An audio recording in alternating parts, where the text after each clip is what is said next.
Hello mga kaigo, welcome po sa ating YouTube channel na Criminology Talks. Ako po si Dean Eisenhower at nagdi-discuss po tayo ng mga topics related po sa criminology, criminology profession, and criminal justice. Kaya po mga kaigo, huwag po kalimutang i-like ang ating mga videos. And sa mga bago na hindi pa subscribers, please do subscribe mga kaigo, para palawakin natin itong munting criminology community natin dito sa YouTube. Mga kaigo, ang pag-uusapan po natin ngayon ay paano ba makakuha ng COGS or yung Certificate of Good Standing mula sa PCAF. So ang PCAF, ito yung Professional Criminologist Association of the Philippines. Kasi mga kaigo, alam po natin na bago tayo makakuha ng PRC ID or PIC license or bago tayo makarenew ng ating PRC license, ay kailangan po nating magpresenta ng COGS mula sa PCAF. Okay, pagkatapos nating magpresenta, saka lang tayo bibigyan ng panibagong PRC ID or PRC license. Okay, so yan po ang pag-uusapan natin. I-simplify ko na lang po yung proseso para makuha natin agad. And mga kaigo, bago po yan, pag nagkuha kayo ng COGS, kailangan mo po nang i-prepare ang mga dokumenta ito. So these are the following that you should prepare before you apply for COGS. Okay? Saan po kayo mag-a-apply ng COGS, mga kaigo? Sa PCAF. Okay, so po ito ang mga documents. So yan, naka-flash na po yan ha. So ang unang-una mga kaigo is yung endorsement letter. Okay, saan po kayo kukuha dito mga kaigo? Ang mag-issue po niyan is yung PCAF Regional or yung PCAF Governor. Explain po natin mamaya kung paano po makakuha niyan. Basta pinapresent ko muna po yung mga documents na kailangan nyo prepare. Next mga kaigo, yung PCAF ID mo po. Okay? So kailangan mo i-fill out yung ibibigay sa... Kasi kung may PCAF ID ka mga kaigo, and that's good. Wala ka nang problema doon. Expired man o hindi, pipicturean mo kasi yan back and front. Okay ho? Pero, mga kaigo, kung wala pa kayong PCAF ID, ay mag-apply na kayo for PCAF ID.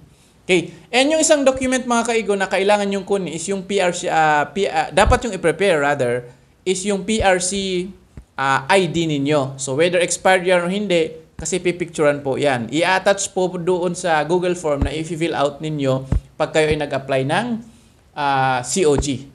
Okay, so ayan po yung PRC ID. Next mga kaigo is ito po yung 2x2 or passport size with white background. Okay ho? So, passport size po yan. So, kung wala kayo, alam nyo na ang gagawin nyo dyan. Dapat magpa-picture na kayo. And number 5 mga kaigo is yung Certificate of Registration. Okay. Yung mga dating RCRIM na hindi pa siguro kayo na-i-issuehan ng Certificate of Registration, yung COR. Ang mag-i-issue po niyan mga kaigo is yung PRC din. Ngayon, ang problema mga kaigo, kung wala po kayong COR, Certificate of Registration, pwede na po ang affidavit of undertaking. So ito naman yung gumawa na lang kayo ng sarili yung affidavit of undertaking, promising lang naman na you will going to kasi ako mga kaigo, may gumawa ko ng sarili kong undertaking na I will promise na kukuha ako ng COR pag nabigyan na ako ng or na-renew ko na yung PRC license. Okay? So meron namang mga format sa internet or content, etc. Tandaan mga kaigo, kung wala po kayong COR, pwede na muna ang Certificate of Undertaking or affidavit rather of undertaking. Kasi ang nakalagay dyan, or pwede yon. Pag sinabing or. Okay? Kung wala yung isa, pwede yung isa. Next mga kaito is the proof of payment. Mamaya explain ko po yan kasi nung nag-apply ko ng COGS, nag-email sa akin ng PCAF na sabi, you have sent a wrong documents, blah, blah, blah, blah, blah, blah. Lalo na dun kasi nagbayad ako sa GCash. Ano? Okay? So, yan mga kaigo ang dapat nyong i-prepare bago po kayo mag-apply for COGS doon sa PCAF. Okay, ganito mga kaigo ang process. Ang una nyo munang gagawin, mga kaigo, is hanapin nyo po yung PCAF governor dyan sa lugar ninyo. Dyan po sa region ninyo. Okay ho? Ngayon, kung hindi nyo mahanap or wala kayong kakilala na kilala yung PCAF governor, pwede nyo pong tignan yung Facebook kung may Facebook page ang PCAF region ninyo. So dito si Region 5, meron pong Facebook page. Mag-chat lang doon, may nagre-reply naman yan. Bakit ko pinapahanap sa inyo ang pickup governor? Kasi siya po ang magsilap, ang pickup region po kasi ang mag-i-issue ng endorsement certification or endorsement letter na isa sa mga requirements bago kayo makakuha ng COGS. Okay ho? So pag na-contact nyo na through messenger or face-to-face, magbibigay po yan ng Google Form. Yan mga kaigo, Google Form 1. So yung Google Form 1 po yan mga kaigo, yan po yung gagamitin para makakuha ng endorsement letter. So after nyo ma-fill out yan mga kaigo, syempre that's the time bibigyan na kayo ng endorsement letter. So it's either isesend sa email ninyo or isesend na lang sa messenger ninyo. Okay? So yun po ang unang gagawin ninyo. Okay? So after nyo po makakuha ng endorsement letter mga kaigo, okay, bibigyan ulit kayo ng Google Form. So ito yung Google Form number 2. So ito na po yung Google Form na kailangan nyong i-fill out para makakuha na ng COGS. Kanina baga para makakuha ng endorsement letter. Ngayon para makakuha naman ng COGS. Okay? So yan, i-fill out nyo lahat yan. I-attach nyo po yung mga documents na nabanggit ko kanina.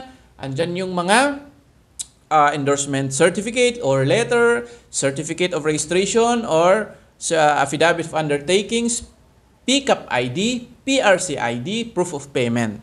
Okay, dito tayo sa proof of payment mga kaigo. Alam ko mas convenient sa atin, lalo na ako kasi ang ginamit ko GCash. Okay, mga kaigo, pag sa GCash po kayo nagbayad, by the way, ang babayaran nyo po is 2,800.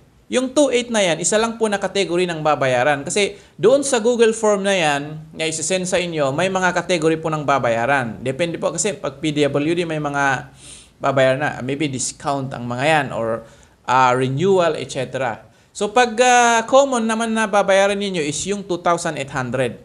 Okay, ako kasi nagbayad ako sa GCash. Di ba pag nagbayad ka sa GCash or nag-send ka, may lalabas na receipt. Okay, hindi po yun ang isa-send nyo doon sa Google Form, i-attach ninyo na proof of payment. Kasi pag nagbayad po kayo, by the way, ito po yung Google Pickup account. Metrobong po yan, ito yan. Diyan nyo po isa-send yan. Okay, pag nagbayad po kayo, mag-i-email po ang Pickup.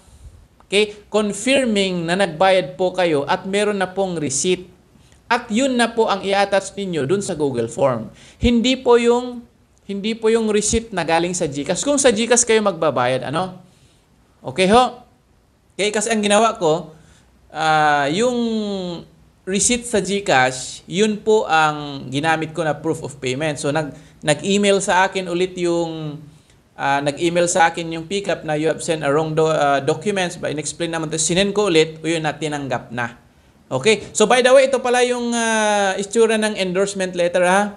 Yan. Kalimutan natin ipakita kanina.